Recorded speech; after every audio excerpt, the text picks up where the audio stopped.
Welcome my dear friends, MS Academy में आपका एक बार फिर से स्वागत है। यहाँ पर बीपीएससी, बीएसएससी, बीपीएसएससी एवं रेलवे और एसएससी संबंधी सभी प्रतियोगिता परीक्षा के लिए जीके जीएस की तैयारी कराई जाती है। आज हम लोग बिहार दरोगा के प्रीवियस ईयर के सेट 3 के प्रश्नों पर चर्चा करेंगे। तो चलते हैं अपने पहले प्रश्न पर।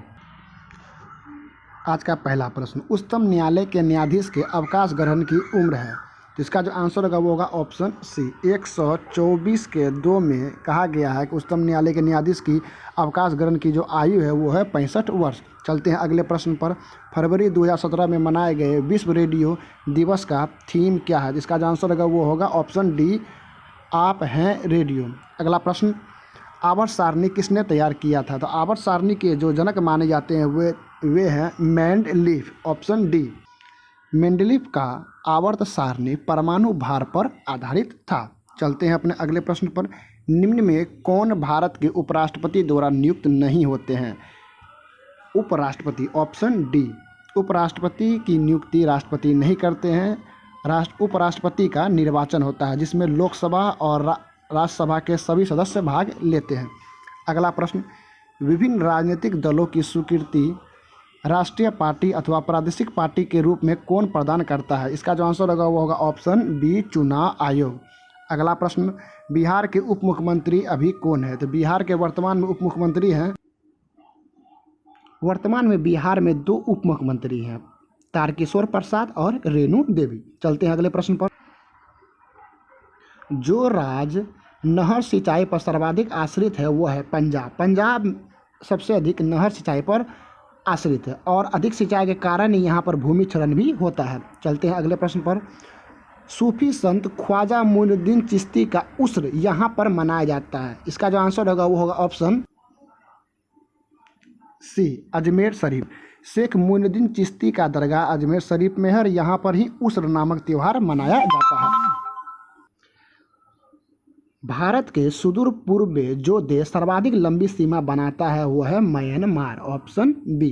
अगला प्रश्न, स्लेट रूपांतरित रूप है। तो स्लेट जो है वो सेल का रूपांतरित रूप है और संगमरमर चूना पत्थर का रूपांतरित रूप है और ग्रेनाइट आग्नेय चट्टान है। अगला प्रश्न, सिंधु नदी की लंबाई उतनी ही है जितनी ब्रह्मपुत्र नदी की है। यह लंबाई कितनी है? तो इसकी लंबाई है 2900 किलोमीटर। Option B.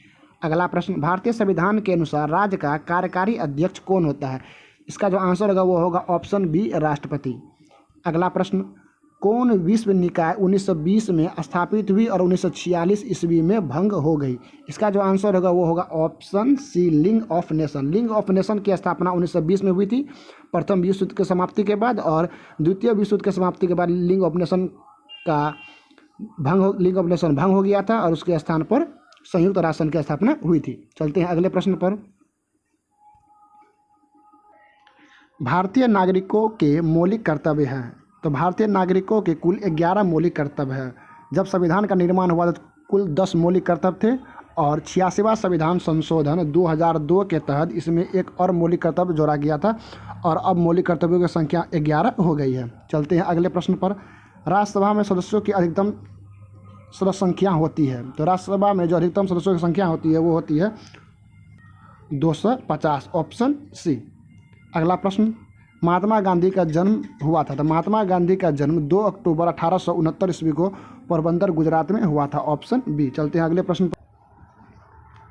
सिखों के गुरुओं में गुरु गोविंद सिंह थे। तो गुरु गोविंद सिंह 10वें गुरु थे और अंतिम गुरु थे। अगला प्रश्न, कनिष्क राजा थे। तो कनिष्क कुषाण वंश के राजा थे और ये तीसरे राजा थे।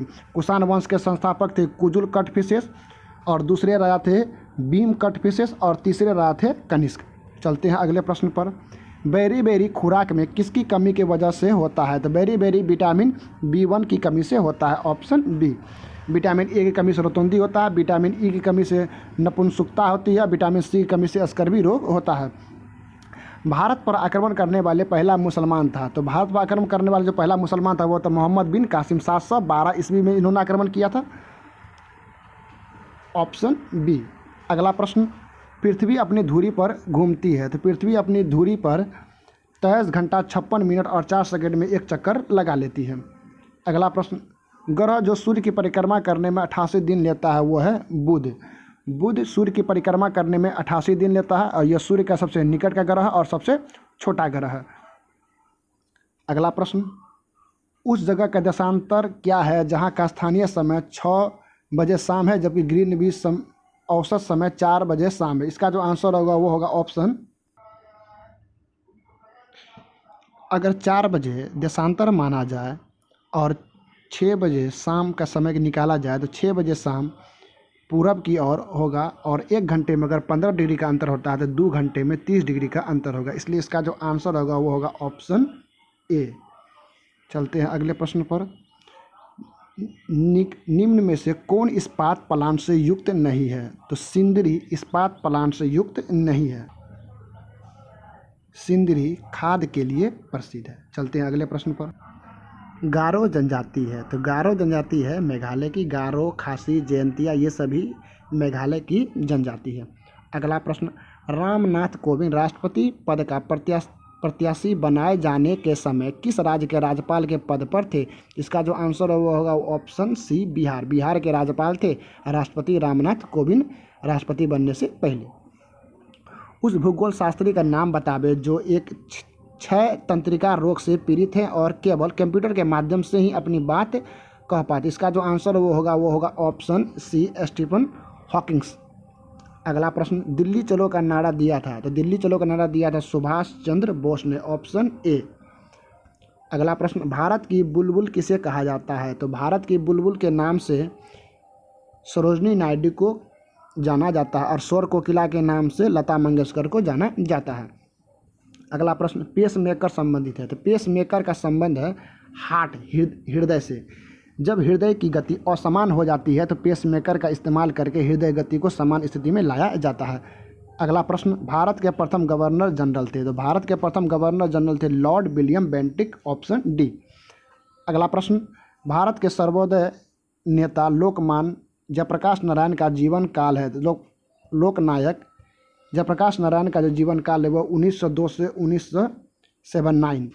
1902 में इसका जन्म हुआ था और 1979 में इसकी मृत्यु हो गई थी। अगला प्रश्न, विख्यात सोमनाथ मंदिर को किसने नष्ट किया था? तो सोमनाथ मंदिर पर आक्रमण करने वाले जो शासक थे वो थे सुल्तान Mahmud Ghazni. Option C.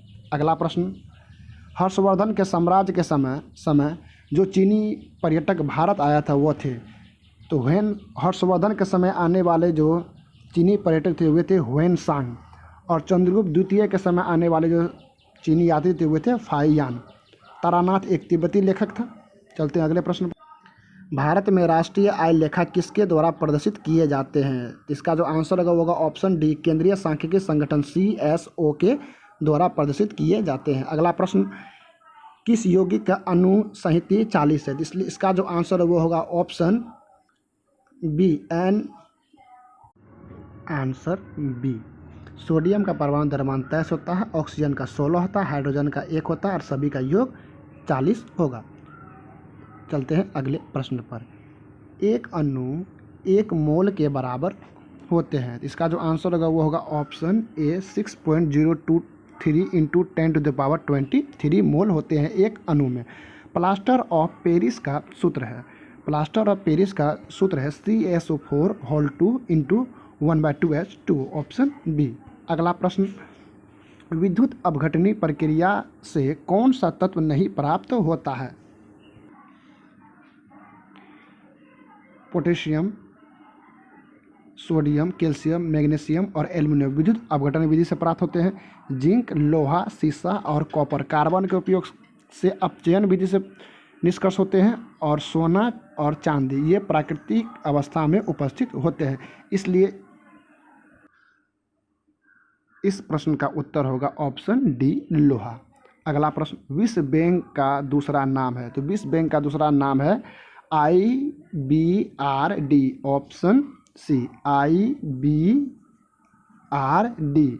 International Bank for Reconstruction and Development. चलते हैं अगले प्रश्न पर।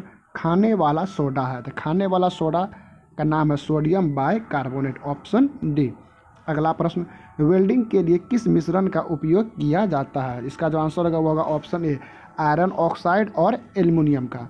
अगला प्रश्न, सोडियम क्लोराइड में उपस्थित कौन सी अशुद्धता नमी सोखती है? इसका जो आंसर होगा वो होगा ऑप्शन मैग्नीशियम क्लोराइड की उपस्थिति के कारण अशुद्धता नमी सोखती है। अगला प्रश्न, फास्फोरस का कौन सा अयस्क नहीं है? तो ग्रेनाइट फास्फोरस का अयस्क नहीं है। ग्रेनाइट आग्नेय चट्टान का उदाहरण है। अगला प्रश्न, परमाणु के नाभिक में होते हैं। परमाणु के नाभिक में प्रोटॉन और न्यूट्रॉन होते हैं, इसलिए इसका जो आंसर होगा वो होगा ऑप्शन बी। चलते हैं अगले प्रश्न पर। आँख के किस भाग पर वस्तु का प्रतिबिंब बनता है? तो आँख के रेटिना पर वस्तु का प्रतिबिंब बनता है, ऑप्शन सी। अगला प्रश्न, वर्णांधता का दूसरा नाम क्या है? इसका जो आंसर होगा वो होगा ऑप्शन डी, डाल्टन प्रभाव। वर्णांधता कलर ब्लाइंडनेस का दूसरा नाम है डाल्टन प्रभाव। विभवांतर मापा जाता है, तो विभवांतर मापने वाला जो यंत्र है वो है वोल्टमीटर, ऑप्शन सी। अगला प्रश्न, कौन सा उपकरण विद्युत ऊर्जा को यांत्रिक ऊर्जा में बदलता है? तो विद्युत मोटर विद्युत ऊर्जा को यांत्रिक ऊर्जा में बदलता है और डायनमो यांत्रिक ऊर्जा को विद्युत ऊर्जा में बदलता है, इसलिए इसका आंसर जो होगा वो होगा ऑप्शन ए। अगला प्रश्न, सूर्य से आती हुई पराबैंगनी किरणों से हमें कौन बचाती है? इसका जो आंसर होगा वो होगा O3 ओजोन। ओजोन गैस को O3 के नाम से जाना जाता है और यह ऑक्सीजन का अपरूप है। इसी के साथ आज के सेशन को समाप्त करते हैं और मिलते हैं अगले वीडियो में। देखने के लिए धन्यवाद। जय हिंद, जय भारत।